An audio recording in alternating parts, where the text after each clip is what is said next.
Tapi selama ini sih pernah kok pakai kargo?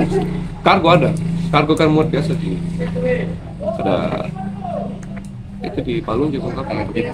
Nah kalau umpamanya perhitungannya pakai kargo, apa masuk hitungan itu? Ataukah Kargo dia? itu juga kan estimasi tim. Iya. Tapi kalau dengan kargo ini kan sudah, kalau Jadi sekarang tol laut ada lancar. pulau Suteraki. Nah itu kan. Nah sekarang upaya kok ketika tol Mau laut. mesti masuk dengan kapal kargo tuh. Nah Mau dengan kapal kargo atau kontainer reguler. iya. Nah ini kontainer reguler ini kan tinggi, makanya pasti bakal tinggi. Nah sekarang yang jadi masalah ini masyarakat bisa terima terus ini, karena dong kan tahu rantai itu. Itu kargo dia punya high cost-nya di mana? Kapal kargo. Iya kapal Ya kargo. kapal kargo kan untuk biaya biasa kubikasi itu sekitar 1.100.000 sampai 1.200.000 kalau nggak salah. Iya. Kalau tol laut berapa? Kalau tol laut itu kalau ketong hitung ya, ya ketong hitung 10 juta sampai mungkin 9 jutaan ya, tapi ketong hitung kasaran saja ya. Sekitar 10 juta saya kalau dibagi dengan 20 kan dia cuma kayak 500.000 plus setengah. Hitungannya saja kalau ongkos 5.000, kalau di kargo 10.000 ongkos. Jadi sudah lebih mahal 5.000 di kapal kargo. Begitu. Dari pelayanan dermaga sendiri mungkin ada pungutan apa, bayaran apa? Oh kalau dari dermaga sendiri sih biasa yang atur itu Aneka jadi. Oh aneh. Kalau itu sih kan sih Oh begitu. muat di Anto juga. Iya iya. Gitu.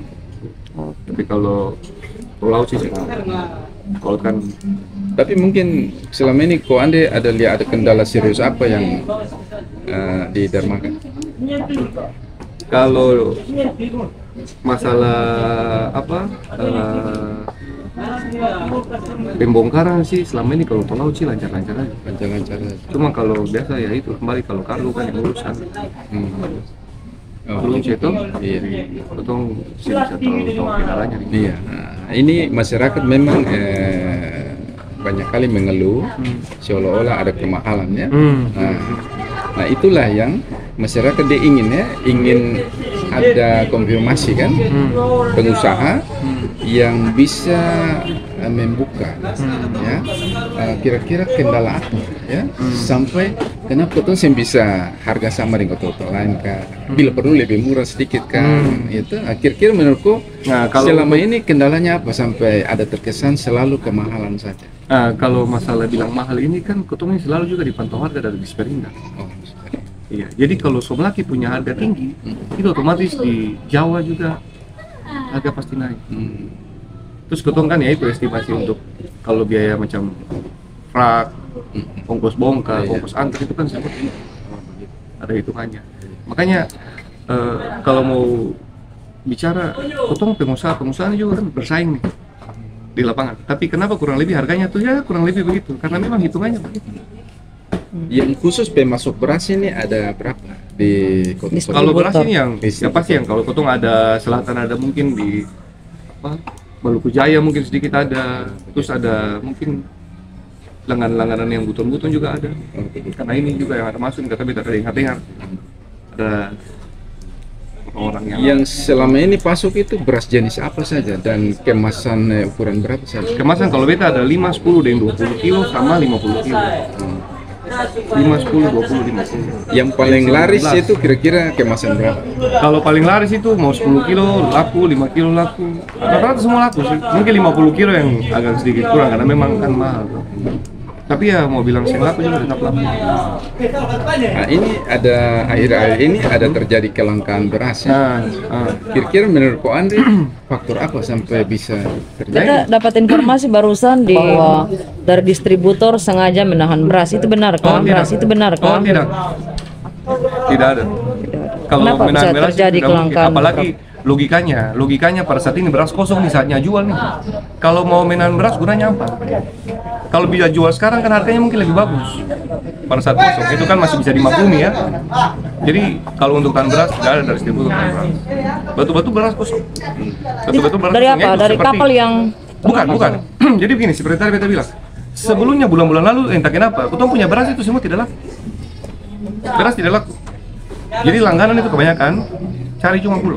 Kalau untuk beras karung kemasan kuning yang 19 kilo biasa paling banyak itu yang cari cuma pulau. Nah, Koton juga sendiri bingung. Jadi untuk kalau beras medium menengah, medium ke atas itu dia punya daya laku sih masih kurang lebih masih lumayan lah. Tapi itu kan biasa masuk itu sengse berapa banyak, sengse banding dengan yang 19 kilo yang Iya. kuning. Nah itu kan masyarakat yang cari itu kan kebanyakan kan bulog, katanya bulog laku di mana-mana. Bulog punya kualitas memang sekarang kan masuk baru langsung jual. Iya. Jadi berasnya pasti bagus. Terus kedua dia kan disubsidi pemerintah. Entah dari kapal atau sampai ke bulog, otomatis harganya itu kan pasti disesuaikan. Oke, jadi Intinya subsidi berarti gitu. mungkin karena dia punya kualitas hampir sama dengan beras medium dan harganya lebih murah, sehingga masyarakat lari ke situ. Lalu kemudian itu beras sempat tidak laku beberapa bulan Bisa lalu. jadi, iya, itu bisa Oke, jadi. iya iya. Jadi kalau beras yang laku, jadi waktu itu ketemu stok kan menumpuk nih banyak. Iya.